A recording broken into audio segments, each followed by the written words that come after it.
Welcome back to the Muse Memorandum.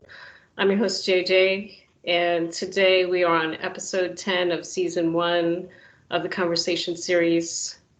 This is the final episode of the season and this year of 2023.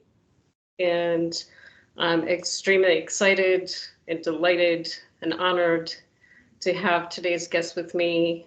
He is a multifaceted, multidimensional, I dare say interdimensional artist, and just an all-around fascinating person, individual. And without further ado, I'd like to invite you on the Ungoogleable Michaelangelo, the void denizen himself. How are you doing today? Hey, I'm good. That was a great intro. Thank you for that. I try. Thanks so much for joining me. Yeah, it's my pleasure. I was just telling you that the day started off just me trying to broach the cold, even though I'm kind of in the southern climate. I'm in Los Angeles, so it's all very relative, but I've been traveling all over the place. So I think my body is trying to just like catch up to where I am. And they always have this thing, you know, when they say like if you're from colder climates, like somehow they're like, oh no, do you think this is cold? I'm from Massachusetts. It's like, well, wherever you're from, you still have to deal with where you are. So Exactly. I saw you had posted some of your flight during the week, I guess, and I really was interested in what you had to say in your post there about the simulation idea. yeah, it was a very funny little moment. Like I don't really lean into the whole simulation trip, but looking out the window, looking at the kind of like the glittering motherboard of lights that is Los Angeles from the air, I suddenly noticed that some of the areas were out of focus, were blurry, and I thought like that's weird. Like, is it my eyes? Kind of rub my eyes, not that. Then I thought, oh, maybe it's like the lens of the window that's like bent a certain way, so certain things fall out of it. It had this like very distinct miniature faking quality that you sometimes see with a tilt shift lens. Kind of like right now I have my background blurred, so it's a similar effect. But if you like blur, if you take like a video of like a city square and you blur certain areas, it makes it look like it's miniatures. Mm-hmm. So it had that kind of effect to it. And I was like, maybe it's like the lens of the window that's doing this. So I started kind of like shifting myself, my vantage point, to see if that changed it. But the same areas stayed blurry. So I was very kind of like, I had to check myself on that. And then I finally decided that there was probably engines on the wings that are like sending heat waves that are trailing in the air that are keeping like certain areas out of focus. So I have neither received confirmation nor argument against that. So I think I'm just going to stick with that, with that interpretation. Yeah. Yeah, I find fascinating. The flying thing is just, I hate to fly. I really don't enjoy it, but it is really interesting to me to just observe all the weirdness that's going on outside and the different feelings being in the cabin. And it's just a surreal experience to me every time. And I always wonder what it's really all about. So that's good that you still have managed to embrace the surreality of it, because it's become such a part of our everyday. Not that we're flying every day, some people are, but it's become just such a like commonplace thing that Louis C.K. even has a bit about this. Like people are complaining on the plane that their Wi-Fi is too slow. He's like, you are in a metal bus flying through the sky. Going through time zones. Yeah. Which has been really weird too, just like in my travels, just like this constant time zone calibration, and then you throw in like daylight saving with that, and it's just like, it's a whole ordeal. But even on this flight, it was very strange because I also try to keep wrapping my mind around that. It's like, this is not normal, like I'm flying through the air, like how is this even possible? Like this is a miracle. And then there was somebody on the speaker, one of the flight attendants comes on and is like, is there a doctor on the plane? Anybody that's a doctor or a nurse? And I'm like, this is like a very kind of archetypal scenario that you don't want on a plane. There was somebody with diabetes that I guess was almost passing out or something. So they were like, "Does anybody else have diabetes and have maybe test strips that we can borrow?" Wow. So no wonder I was looking out the window, and I just watched that Barbie movie, and of course I thought I was in a simulation. Very susceptible to these Which movie was it? influences. Barbie. Oh, the Barbie. I haven't seen that actually. I've been waiting to see it on a plane. I was like, this movie is probably made to watch on a plane, and I was right. I would not watch it any other way. Well, maybe I'll save it for my flight next month to watch on the plane. Yeah. Seems Yeah, like I actually couldn't get through the Oppenheimer movie, which I was kind of interested in watching, but I haven't gotten through it yet.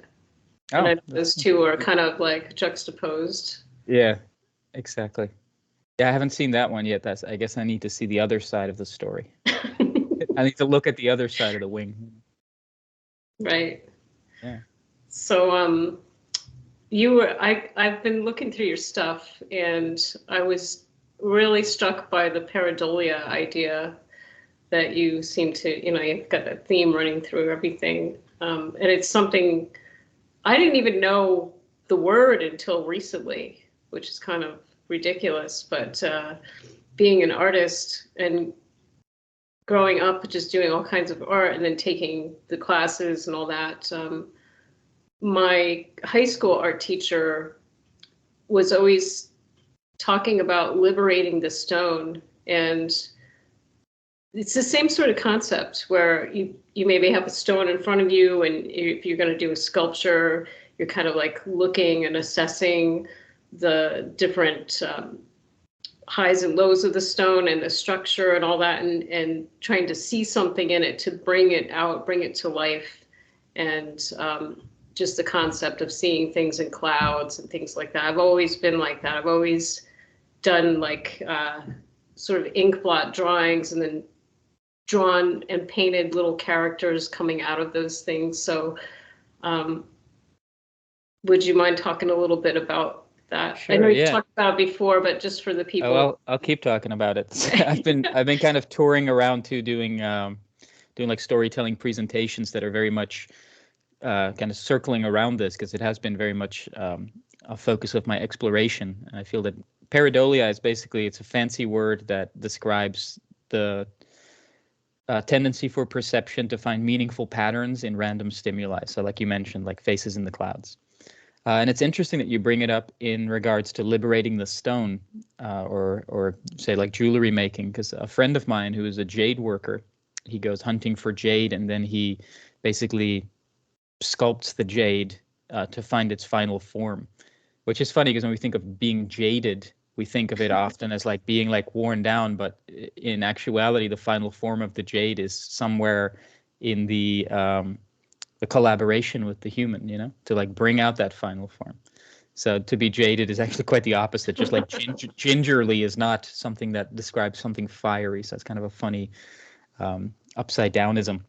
But this friend of mine who's a jade worker recently put up a post where he was talking about this very thing, about this the kind of like liberating almost like the elemental entity inside of the mineral, and listening to the stones sing and then transcribing that song through his movements, working with that so that it takes form. Similarly, I feel like for me also the pareidolia, it comes in many forms. Like I do it in, I use watercolors for these smaller pieces that I call paraidoodles.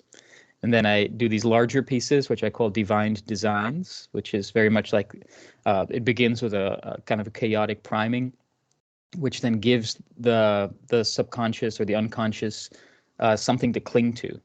So like if you think of it in the terms of ghost busting, for instance, like a ghost, a disincarnate entity, doesn't have vocal cords. So perhaps by lending it some kind of white noise, like or like a visual white noise, you give it something that it can form through your own perceptual vehicle in a way. So in a way, whatever it is, your unconscious, the other side, the ambiguous other side, gets a chance to express itself through your sense organs through this interface. So then whatever I see within these chaotic primings, I will outline those and bring those to the forefront, these different characters that usually come out. And similarly, like out in nature, I see this a lot, so I will take pictures of a rock or of a tree or of whatever elemental form there is that's taking a particular shape, and then I'll bring it into my tablet and I'll try to embellish it so that others can take that final step, so others can also see these forms that are coming through. So it is a kind of a liberating of some kind of, I always think like the natural world or the elemental world is kind of the matter of the mind, and the idea of something being psychedelic, which is to say to make mind manifest. Nature lends itself to this very well. So it's the material world that is kind of the silly putty with which the mind makes itself manifest or lets itself be known and be shown.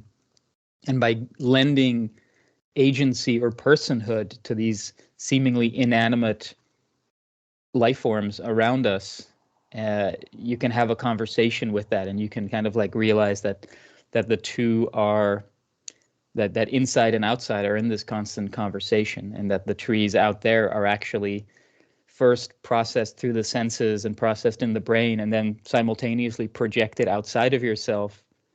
And what you're interfacing really is this kind of like collaboration between whatever's out there and you.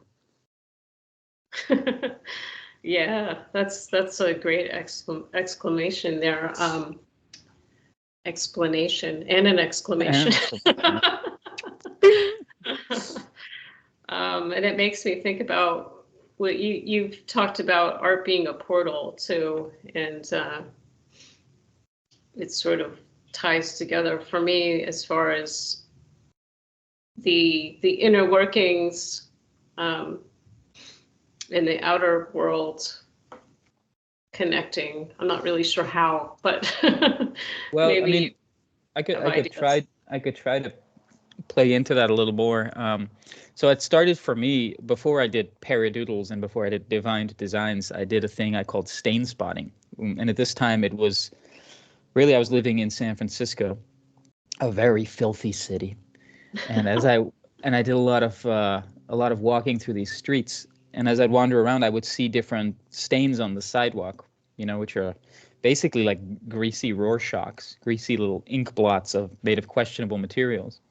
And at some point, I decided to carry a piece of chalk with me, or a little packet of chalk, like a cigarette pack full of chalk. And sometimes people would come up to me, they'd be like, "Hey, can I? You got a spare one?" And I'm like, "You want a spare piece of chalk, buddy?" You'd be like, So I would just like walk around and I would start outlining these forms. And it's funny because chalk outlines used to commemorate where the dead have fallen. And in this case, it's kind of where the imagination arises, or where the dead are raised. And so like this is a very clear example. Like as I'm walking around and I'm looking at what is, maybe like dog piss, but I'm seeing, for instance, like the image of a dog within the stain. It's showing me already like there's this suggested kind of projection upon this random form.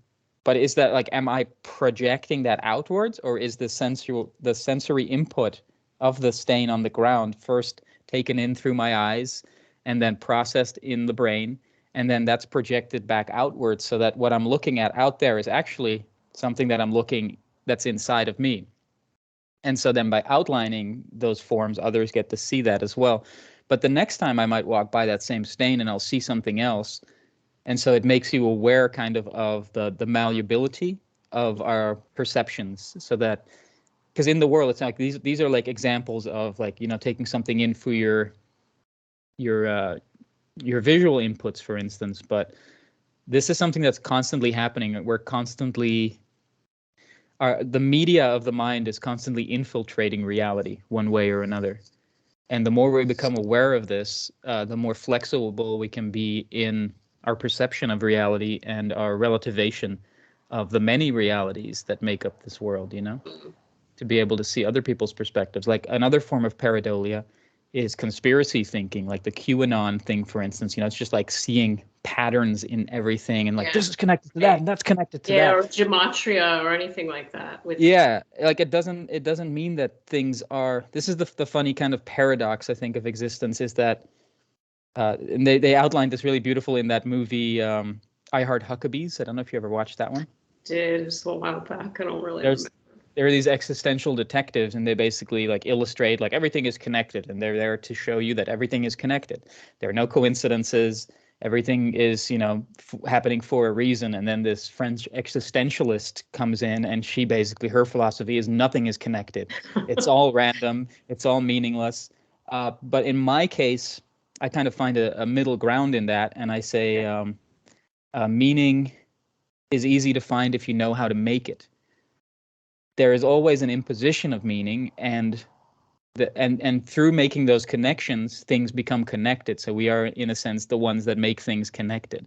And you can go too far with that, and you can become you can, storm the Capitol because if you believe in your meaning so wholeheartedly, or you can take it too far where you become schizophrenic rambling on a side corner because you can't keep up with the reality of it. Or you can go just beyond that, just before that sweet spot, and you can sprout a lot of like buzzword lingo, but have no real follow up. This is like when you're seeing the clock at 11:11 all the Right. time, which, Yeah.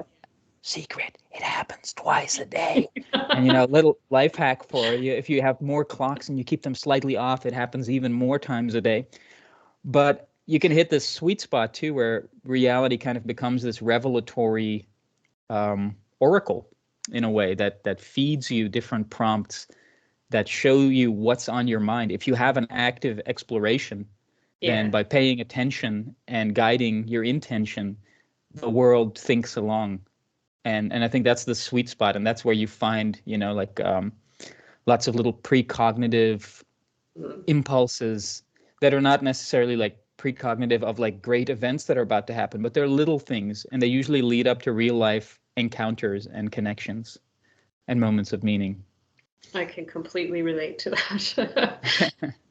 Very much so. And I've heard you talk also about like the sort of time, I guess you were saying it's like a time loop or a loop Yeah. completion.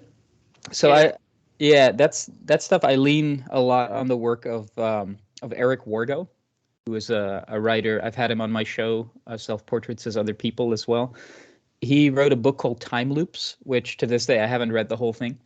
But he also wrote a book called Precognitive Dream Work and the Long Self, which is I think, a more accessible and more applicable version of the stuff he puts forth in Time Loops. And it's kind of a philosophy of, and it's a very practical philosophy. It's not just like airy fairy. Actually, a lot of things that are more speculative, he will tie into like real world stuff. But in general, he's talking about notions of retrocausation, which is to Yeah. say that it's not just like cause and effect, but a lot of times it's the effect that somehow like is the cause of the cause, that the future also influences the past.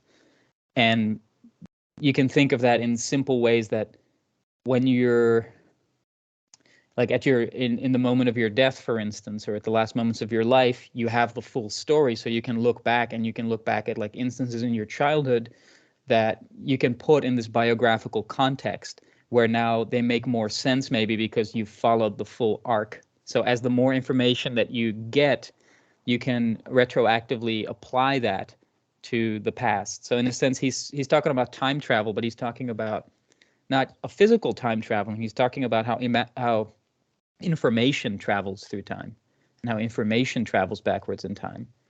And he doesn't even posit this in a way that's all about just like sci-fi mentalities or like how cool, but he kind of gives it this almost like Freudian swing, where it's about survival. This is like a way for us to navigate through time and towards survival and towards safety and towards rewards in the landscape of our lives. So the idea that we orient our way through time through dreams, through like precognitive dreams, for instance, where the future communicates with the past, it's a lot of times to lead us towards places of safety. And this doesn't always mean that that's like the cheeriest ride, you know. Like for myself, I spent some time in the jungle in Mexico recently. I Yeah. lived there for 2 years, and as you can see by the mark on my face, I left because the place I called home began eating me. A flesh-eating parasite infected me. A tiny little sandfly, quarter the size of a mosquito, that carries a single-celled organism, a protozoa, deposited itself into my face and my hand and began to propagate. And I've been battling this for the whole year. I'm on the most expensive medication right now and at the tail end of that journey, hopefully. But the funny thing is, before I went to Mexico, I was invited to come create at a sort of freeform artist residency in a snail-shaped house in the jungle at a time when I was looking for home. Tail end of the pandemic, had been uprooted, and it had been a whole journey, kind of like to recover myself in certain ways, like recover parts of myself that had been buried in time.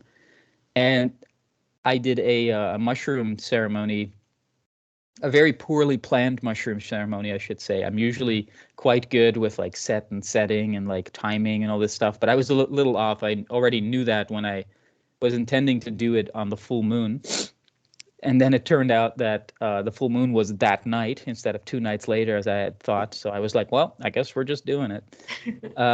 And then had a kind of a terrifying encounter with what I can only describe as a drone-like being. And that drone is like a threefold pun, where it's a drone, like a surveillance technology, but it's also a drone, as in the sound, a droning sound.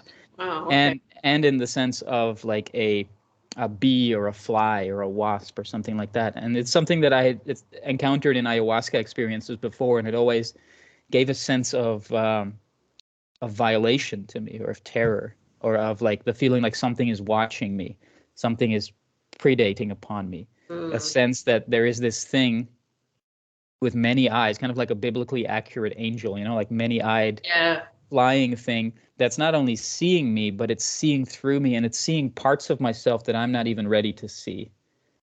So there's this feeling of like I'm being watched. And I felt this sense that this was almost like a premonition of the time in Mexico. Like, shit, I'm going to go there. I'm going to stand out like a sore thumb. I'm going to get robbed, or I'm going to get like beat up, or something like is going to happen, And when I got there, there were a number of like really wonderful synchronicities. So the first thing I did to prepare myself, I still had a week after that mushroom trip to like kind of calm my nerves and feel out of like, what am I doing?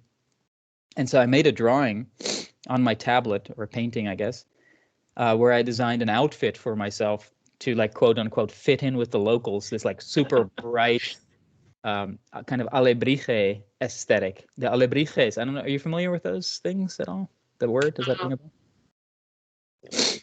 So really. An alebrije is, you find them a lot in like souvenir shops, Mexican souvenir shops.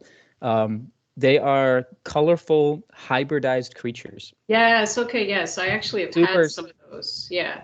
Super psychedelic, maybe like the neck of a giraffe, the face of a bee, the wings of a butterfly, the legs of a dog, something like that. Mm-hmm. And they came from this. There was this piñata maker who had like a fever dream or a vision where he got flooded by these creatures, and they proclaimed themselves under this name, Alebrije, Alebrije. And he came out of that trance and he was like, Alebrijes. And he started making them out of paper mache, and then later out of wood. And then people in the village started making them, and they became these little folkloric icons.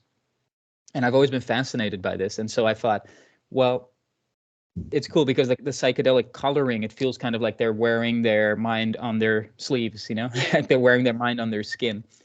So I created basically this suit for myself that's like, one more step in this association is that octopi are like this as well. Certain octopi like kind of carry their thoughts on their skin. And there's this notion in this book called Other Minds, which gets into like octopi and consciousness and things like that, is that they don't just have these like some animals, like the chameleons, have these little reflective cells, and Right. that's how they're able to like reflect the colors of their environments. They have what are called chromatophores, which somehow are able to change the color in accordance with the environment. But then how does a creature with its eyes up here know what the colors are back there, for instance? So the hypothesis is that that this is actually their whole skin is an eye. Wow. It's like full of like little eyes or little like sensors. So I created this alebrije where as a way to kind of like give myself like 360 vision in some like imaginal way, you know? And when I got to the snail house, one of the artists there was an artist, Mexican artist named Richie, who makes alebrijes. And he had been talking about this verb of alebrijear, like to alebrije, you know, as a lifestyle. So he was talking about like alebrije clothing and alebrije this and alebrije that. And I was like, this is amazing because that's what I just designed, you know. And in that moment, I felt like that what I had encountered in that vision and what terrified me was myself in the future, sending me a message to be like, hey, yo, it's me from beyond the event horizon of where you recognize yourself. I'm happy here. I'm safe. Be not afraid. And my reaction was, holy terror. But just as the drone was a pun, as like threefold, so that this vision also contained within it multiple entendres. And later on in that trip, there was a robbery. Like a bunch of stuff got stolen. We also caught those people and we got a bunch of stuff back, but then it happened again, different robbery, as well as the very obvious association of a little flying thing, tiny little flying thing to be terrified of, which is the sandfly that carries the parasite, something of which I knew nothing. So the sense is that if that moment was a precognition of what I was walking into, which was going to lead to like scarring and mutilation, you know. Somehow I still walked into that, and there must have been some part of myself that recognized that this would also be rewarding in regards to storytelling, for instance. So this moment is, for instance, a result of that, and also a sense that I'll live through it, you know, and life will be more interesting. Yeah, for sure. Yeah, I've actually experienced quite a few incidents like that, and it's I've had a lot of precogs and dreams, visions, all that stuff, or just where you start seeing the patterns of things fitting together and giving you some sort of message that whatever's going to happen down the road. And I've always felt like just have to experience it, no matter what it is. Like, yeah, we can avoid it and we can try to stop it, whatever it is. But at the same time, I feel like it's going to catch up with us, perhaps, and that we're going to go through whatever it is eventually anyway. And so I know I've not made it a lot of sense to family and friends along the way, but I've still just carried on and gone through these things, and I'm still here and I'm still going, and I'm actually really grateful to have gone through those experiences, even though a lot of them have been really uncomfortable and awful, some of them, and but they've just been part of the journey on the way, and I think it just adds to who we are here in whatever this is in this realm. Yeah. I mean, there's a quality to it where maybe in certain cases you get like a very literal seeming message in the dream that is like a warning or a suggestion of like, don't do this, you know, don't do that, or do this, and you follow these prompts in order to avert catastrophe, or maybe not even catastrophe, but just to like, you know, make certain choices that are not beneficial at the time. There's just like some wisdom in the dream that guides you. That in that case, I wouldn't call it a precognitive dream, because for it to be a precognition, something needs to happen. So it needs to be a precognition of something. Otherwise, it's mostly like a dissociative reverie or fantasy or something. Like you can say like, oh, I dreamt I dreamt I got hit by a car, and so I didn't go out that day, and I didn't get hit by a car. It's Right, like, no, exactly. you just didn't go out that day, and that's yeah, and you had a dream of getting hit by a car. Those are two like unrelated things maybe. But for it to be a precognition, a lot of times it's, like you're saying, like it can be something that in a way prepares you for something that is inevitable or that you have to move through. But mostly it's the way that Wargo points it out. They're not so much even, for instance, like 9/11 is like a big moment that a lot of people had precognitive dreams about. But it wasn't so much that they had precognitive dreams about the event of like two towers and planes flying in there where they could have averted that. It's more so that they had dreams based on the associations, their thoughts and feelings surrounding their real life encounter with this event. So in those moments, seeded back in time. And those moments are a lot of times like surrounding real life human connections and human interactions. And so ultimately it brings us back to those moments. And that's, I think, where the meaning making happens, it's where literally the connective tissue takes place. It doesn't necessarily mean that it's in some other realm or some other behind the curtains. It's we actually get to make that and enforce those connections through our actions in the world.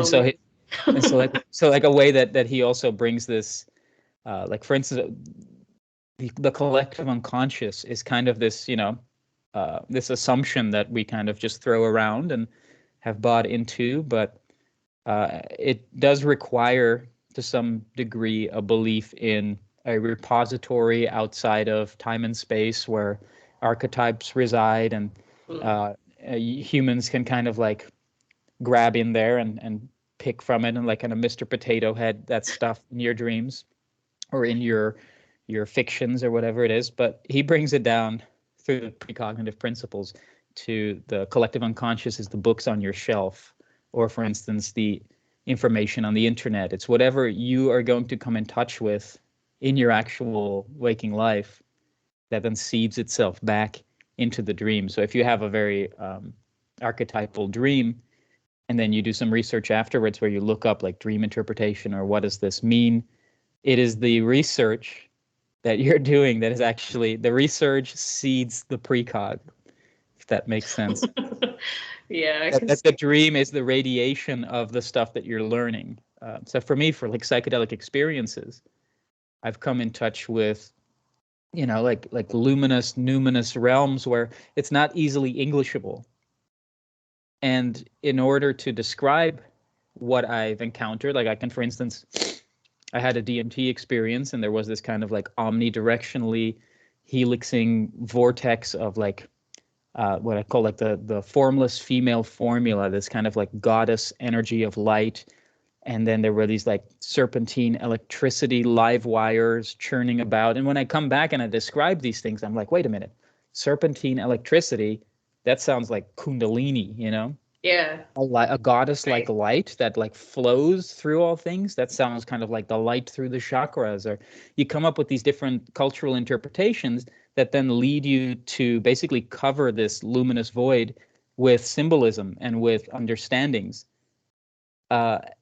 from like the research that comes after that, that's prompted by this. So it actually creates a kind of openness and thirst and hunger for learning more.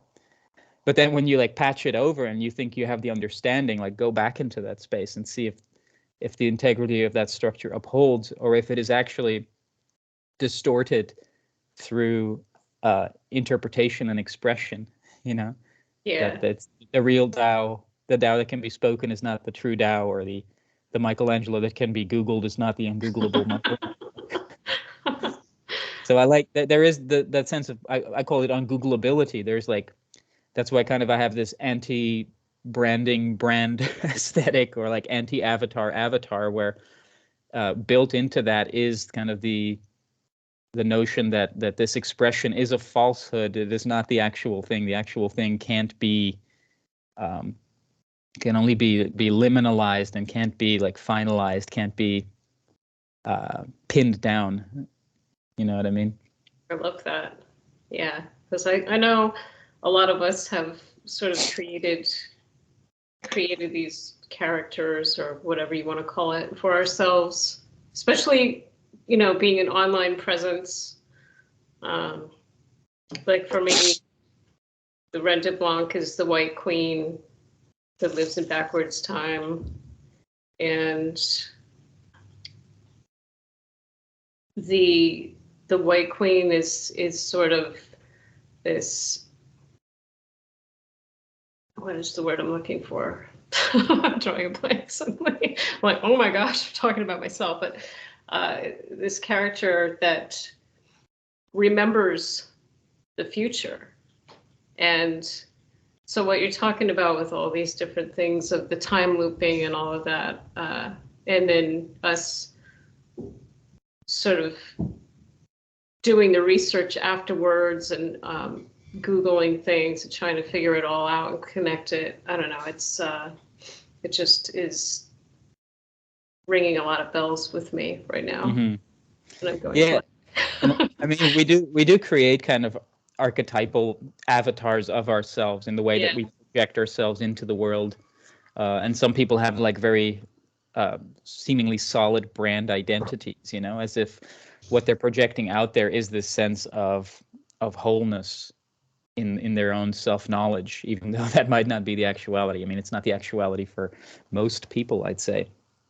And then you might also even work your vulnerability into that design where you like are a like an influencer who once in a while will make a post and saying like, hey, like I know it seems perfect, but I'm not perfect. I also have these flaws and I struggle with these things and this sort of thing, where actually, though it might be an authentic gesture, your vulnerability in a way makes you invulnerable by putting it out there. It like cauterizes the very thing. Again, like I'm saying, like that vortex of mystery that gets cauterized by the interpretation or the expression in a way by doing that. It's kind of like the idea of somebody that goes to a 10-day silence meditation and makes an announcement first on Instagram and is gone for a while and then comes back to tell everybody how great it was to not be on Instagram. And it's like, I think you still missed the message. You forgot to hang up the phone after the message or something. Get this bodhisattva notion of like wanting to come back in to let everybody know how great it is outside of here. And then, of course, very predictably, they're on there every day again after that. So I like, for myself, I curate some sense of mystery because that's what I live in, some sense of mystery, And then there's a sense of humor about it all too, where I've blocked myself into a kind of avataristic vantage point that is in some sense completely ridiculous, just for the name alone, and completely well, not completely, but definitely largely, I've painted myself in a corner of marketability that, by proclaiming myself ungoogleable, for instance. And that's also what a void denizen is in a way. It's kind of it's a denizen of the void, an inhabitant of the void, but it's also a void denizen, like an illegitimate inhabitant. So like a squatter, that idea of like, that's what the ego is to me, is like, or a parasite for that sense. Yeah. It's a being that takes water. Oh my goodness. Yeah, it takes an illegitimate occupancy in the soul or in the body and tries to take the front. So like for me, these are the personas that I've cultivated to remind myself that these are, like you're saying, characters. They're alter egos, and personification happens very naturally for us, very automatically. We're always playing, as Aldous Huxley put it, we're always playing our favorite characters in fiction. We're always overacting our favorite characters in fiction, and not some, like, maybe that's like a lived fiction, but mostly it's the fiction of our lives.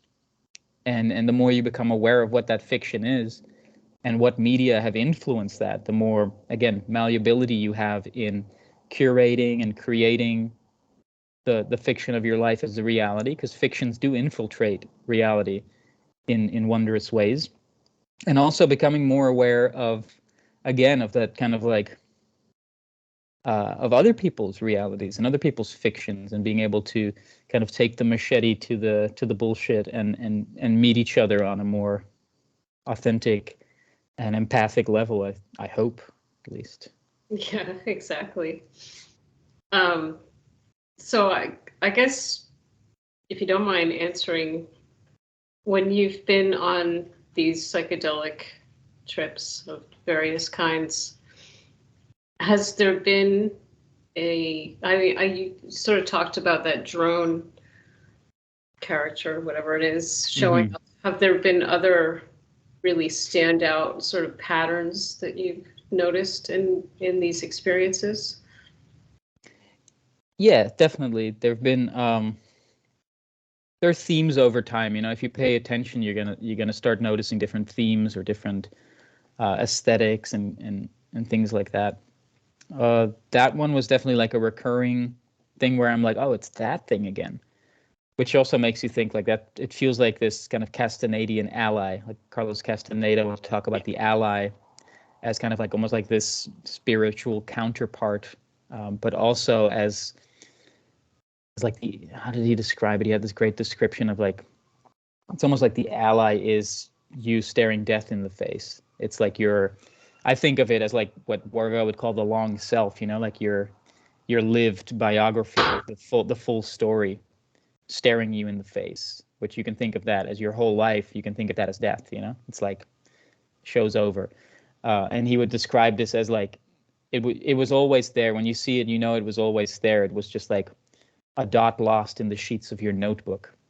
But now when it's there in this last moment, like it enters inside you and it expands you and you just turn to particles and you just, you know, it evaporates you. So similarly, like the different variations of that I've encountered through these experiences. I used to think of it as the entity ayahuasca, for instance, showing up with like a mask. Usually, like there are different masks that it would wear, but the aesthetic was often the same. It was these kind of like alien almond eyes and this kind of Wow. like oval shaped face with horns a lot of the times, so that it feels like, oh, is this a devil? Is this my zodiac sign, the Taurus? Is it a coyote? Is it mescalito? Is it, you know, like even in my artwork, as I've depicted this, different people have different interpretations of this. So there's always this cultural lens that, again, like kind of, it's actually funny as we're talking.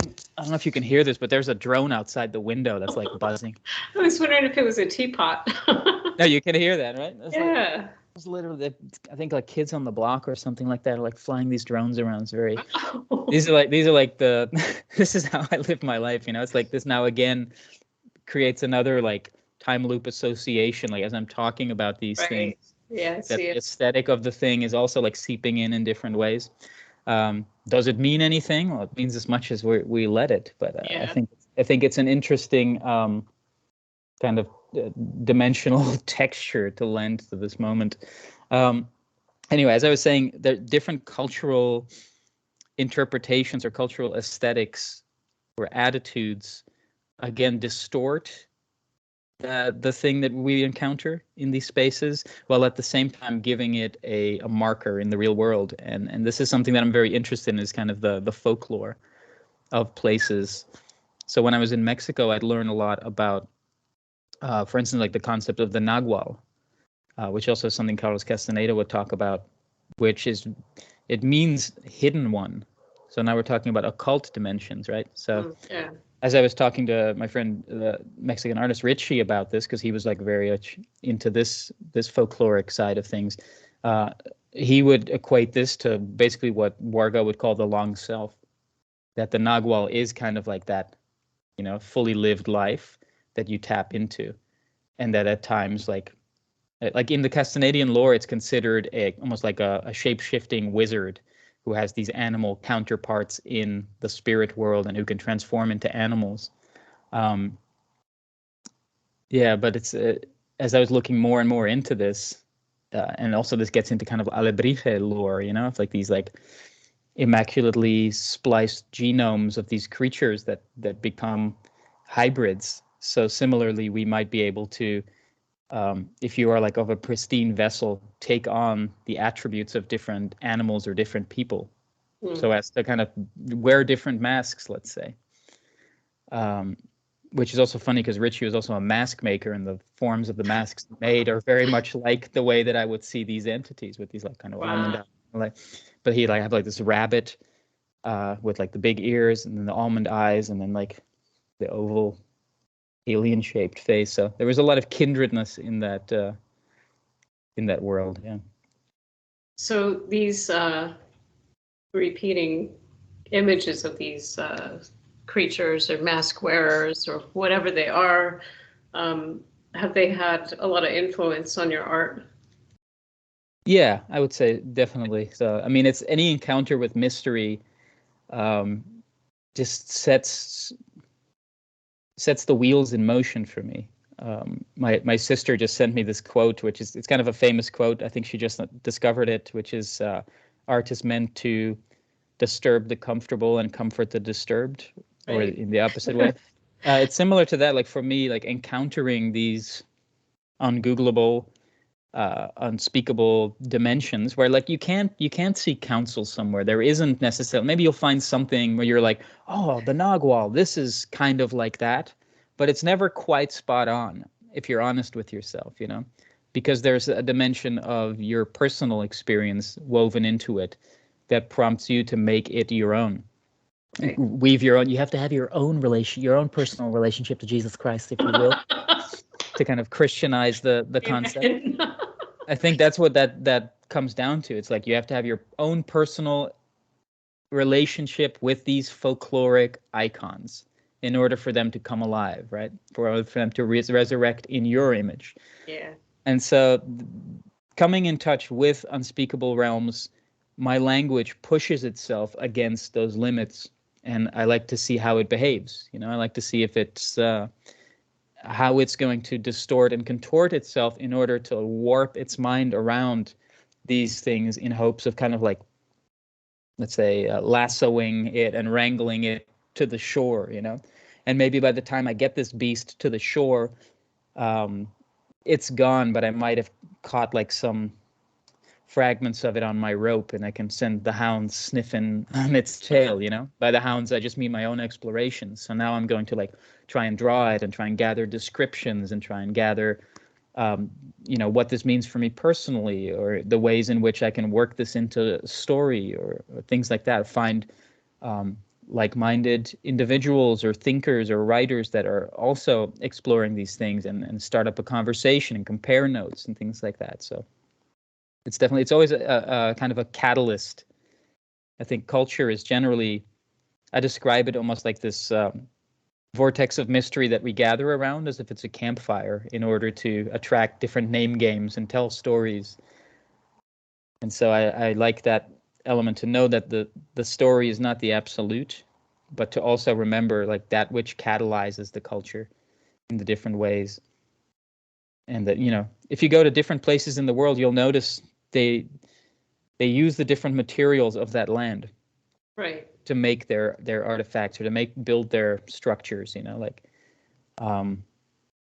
in America, it's obviously things have become very homogenized, and like buildings are made of brick and concrete and the cheapest materials. Like in Mexico, there's still a lot of natural materials, naturally also riddled with termites.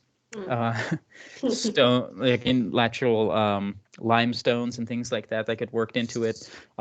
Wicker and reed is made to make like dream catchers and baskets and roof coverings and all kinds of other things. And I feel like the limitations, also the diet, of course, you got a lot of corn and a lot of like just like whatever grows in an area. And so these limitations kind of give you a framework in which to express the culture of a land, like really like the spirit of a land, which is something they call the genius loci, the resident spirit of a place. So now we're not talking about a squatter, we're not talking about an illegitimate tenant or a parasite. We're talking about the resident spirit, the property guardian. Right. And so if you, like me, are a folklorax, someone who speaks for the folklore, then you become a servant of that lore. You serve the lore of the land, and listen to the different ways that it wishes to find expression, and realize that culture isn't just like a set of symbols that are mined and gathering dust on the shelf, but that it's a dynamic process in which we are a part of propagating that and distorting that in many ways too. Because of course my understanding of, for instance, like Mexican folklore is very limited. and I'm learning it from the inside out, and then I do maybe some research afterwards. But it's my personal, you could even say, colonialized version of it. It doesn't make it any less real. It's through my lived experience that these things have come about. But there's of course like a deeper, larger body of work out there as well. But it might not be. There's still probably wisdom tenders from that. But I generally try to find my own relationship to it. I know you play some different instruments. How many instruments do you play, for one thing? Let's see. I mean, how many do I play, or how many do I play well? Either. I used to travel around with a didgeridoo on my back. I'm quite decent at that instrument, but I haven't really played it much in the last years because it's a big boy, you carry it on your back almost like a sword. It's not easy to travel with. No, they're very big. The easiest thing to travel with is my voice and the ability to sing and box and things like that. But I've been carrying a root flute, a bamboo root flute, kind of a Native American style flute that I've become quite proficient at, and kalimba, like a little finger piano, which have now instigated a number of people that were intrigued by it to buy one as well. They're quite cheap online, for under $20 you can get a basic one, which has been like really nice. It's a way for me, not even so much to like go out and play music, so much as it's just a way to think or to meditate, or I'm kind of like, if I would grant any beings my spirit animals, I would say bats are definitely in the pantheon or in the totem. And I think the parallel is the seeing through sound, this kind of like sonographic vision. Like for me, especially also in an altered state, in order to see or think clearly, a lot of times I like to make sound, or I like to play these instruments that kind of accentuate the silence in an enchanting way, as a way to at once enforce a sense of enchantment upon the big world, the bigger than me world, and in another way to have like conversation with that and to like feel kind of my own energy as it cycles through. And then I think the fact that I can use my voice to make music has helped a lot in composing music with other musicians, where I used to say, like, I don't play instruments, I play instrumentalists.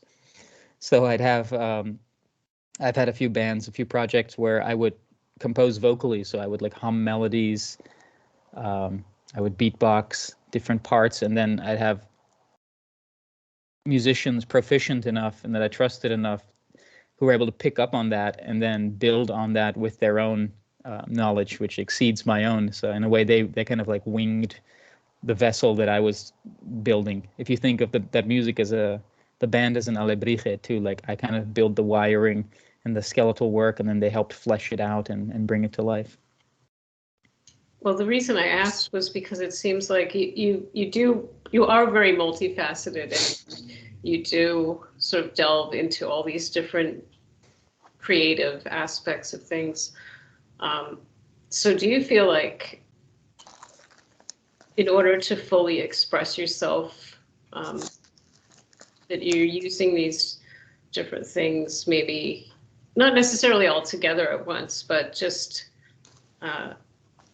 as a way to express something you're trying to convey?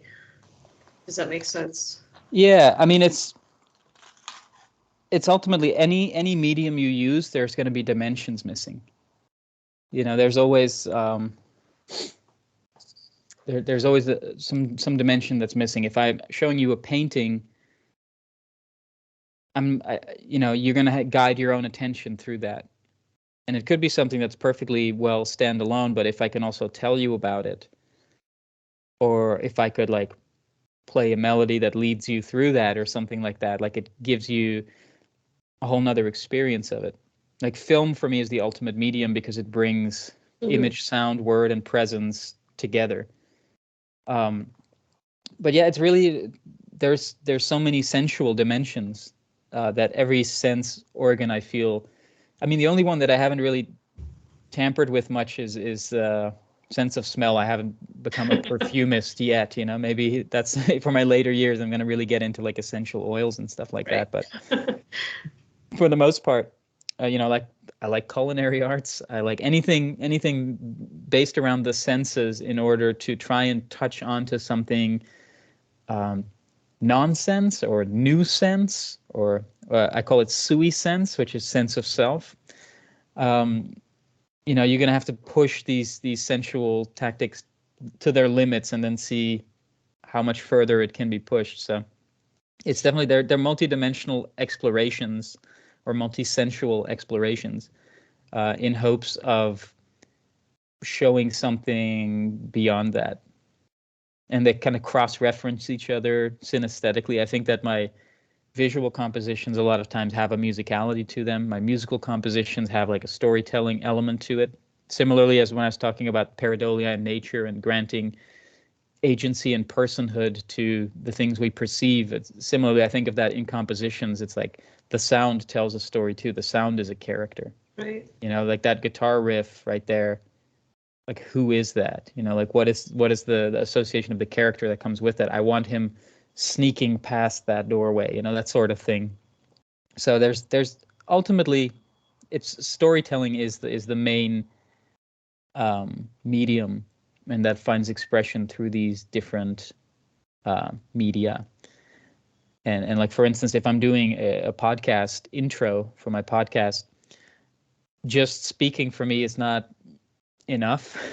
There's at least, like, most people will just like give you an intro or whatever, but in my case, in order for me to know that, like, if I write something, it's like dead on a page, so I want to revive it in my voice. But then in order to feel like it's alive and that people can focus on it or even let their focus drift, I want to like compose some rudimentary soundscape underneath it that it can sit on, so that I can also feel the swells, the timing in the speech, so that you can at any moment, it's as much about the sound as it is about what is being said. Like, there's again like a sensual, a bodily dimension to these more esoteric concepts. Like, I always want things to be rooted again in the kind of the animal realm, which I don't think is necessarily a lower realm. I think it's something that we tend to get cut off from, but that, it's you don't just want to have flowers that die in a vase. Like, it's nice when they're like planted in the soil and they can like regenerate on their own accord. And live and move through the seasons and all of the from the seed to the seedling to the decay and the death and the whole process cycling around again. Time loops. Yeah. Coming to the completion. Well, at the same time, like, I say all these things very idealistically, but I'm very much, I'm a wanderer at this point. Like, I don't have a particular land or place that I call my own, or that's like that I'm like exploring. So as I travel, there's different places that I try to tap into and try to make connections with and try to kind of catch the spirit of. Like, the last episode of my podcast I put out was a solo podcast about kind of the many-layered storied lore of New York City. So it's like, when I got there after not having been there for 17 years, and the spirit of that place, the pulse of that place overtook me, and I did this piece, I feel like it captures that raw, chaotic excitement of this place that has so much story there already, so much history and American culture, really. Like the story of American culture is very much encapsulated in that city in a lot of ways, and then the excitement of being a part of that and getting to add to that lore gets encapsulated. Yeah, I can relate to that. I spent most of my life, I grew up in New Jersey, Northwest Jersey, but I was in and out of New York City pretty much my whole life, and then working and living there. And returning there in, I guess it was late 2017, it just had a whole new life to it for me. I could just maybe having been through all the things I've been through and all the other places and experiences, and then returning back, I had like fresh new eyes on it and feeling the energy there. There's just such tremendous volumes of energy with the people and the sounds and the vibrations and the music and the food and the smells and the culture. Um, and Thank even God now just, that. Sorry, go ahead. Go ahead. oh, and even just noticing, like you, the stains and the shapes of maybe some messed up grout in the subway tile or things like that, or just even puddles in the subway tracks, things that just stood out to me, things I had never noticed before, and the sounds and hearing, the bicycle bells go by, because I spent a lot of time at the Nolito market down in northern Little Italy on Prince Street, just days upon days sitting out for hours on the sidewalk and just observing the nature that's actually there in the city, for one thing, the birds and the trees and all kinds of things. And the little sort of snippets of conversation, the chatter, the smells and the sounds. It was just such a robust experience for me to go back and live there again, kind of just in the heart of the city. Yeah, I'm glad nowadays too that marijuana is legalized there, so that a lot of the smells are now masked by the sweet Exactly. perfume of cannabis rather than just like piss, Yeah. piss garbage on a hot day. But yeah, even like for me, like wandering through the subway and seeing these like grease galleries, like this like just pure filth and bacteria like that, even that non-human reality for me as a paradolically inclined person, these are like they're galleries, like I wander through it and I see art everywhere in these like grimy places, and especially coming from the jungle, which is a very much less human reality, to be in a city like that where it's just like humanity pushed in upon itself, folded in upon itself in such close proximity. I thought that I was going to be like, no, I don't, I need nature. I don't want to be in that proximity. It was very refreshing. It was for me too, for a while at least. And then I Yeah. needed the nature again. And then I Well, got out of there and moved to almost the tip of Cape Cod in the winter right before COVID hit, and ended up staying there. And there was nothing and no one for months on end. And it was such a dichotomy from what I had just come through living in for a while. And but I can see the value of both. I can see the experiences being just as equally impactful. Yeah, and it's, there's a resistance in me to like plant my seeds in New York or set my roots in New York right away. Like I still feel like I want to spend more time there. I want to mind that landscape more and explore those connections with people more, but there is a resistance to it because I know that if I settle in there, it changes the dynamic, Being a stranger passing through town is different than like being deep in the hustle Right, of very a much so. place. So I'm still very much on the lookout now for like, where do I want to be? And I was just in North Carolina, in Asheville, which is, was like a welcome back to nature kind of moment with black bears and skeletal winter trees and, like Christmassy vibes percolating. And it's like the sense of like, okay, well, this is different than that. I like this. I like that. What's the ideal way to live and how do I sustain that? One thing that I do nowadays as well is I call it oracular interactions, and it's basically catching precogs in a teacup. I do tea leaf readings that then become what I call archetype writer poems. So it's by whatever I glimpse in the pareidolia of the arrangement of the leaves in the teacup, that becomes a prompt for a conversation. And then as I get enough information from the conversation, I turn that constellation into a poem, and then people get to bring something from this interaction, basically like a notes from the oracular interaction with them. I love And it. and it creates some very, because it holds space for these synchronicities and these meaningful moments to happen, you know. And so a lot of times, if I look in the cup, whatever I see there, I'll just say it, and always something comes up, you know. Like this one guy, I'm looking in there, and I see like an archer, and I'm seeing like a bow and arrow, like an archer. Do you do archery? And he's like, oh yeah, I took up archery recently, but you know, I haven't really found a place where I can do that more often. And when the conversation starts there, so there's already like you know, it's pretty random, but there's a connection forged.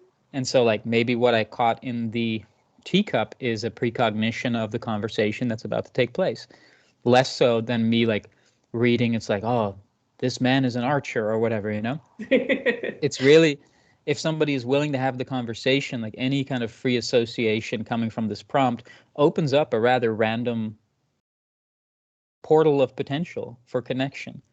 And then you know, we explore those things from different angles, and it's quite a magical outcome. Portals of potential. I love Hmm. that. Yeah. I might have to put that in the title. I like it. That's a good title.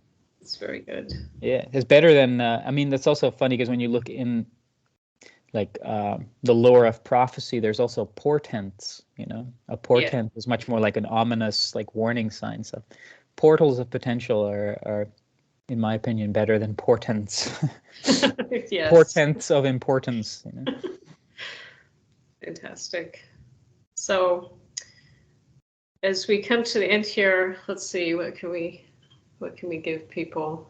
Do you have any sort of advice to anyone as to, you know, anyone who's starting out in art or in a new creative path? Things that you've picked up along the way that you might share? Yeah, I do nowadays. I do like divinatory drawing workshops as well, where I teach people how to make paradoodles, for instance.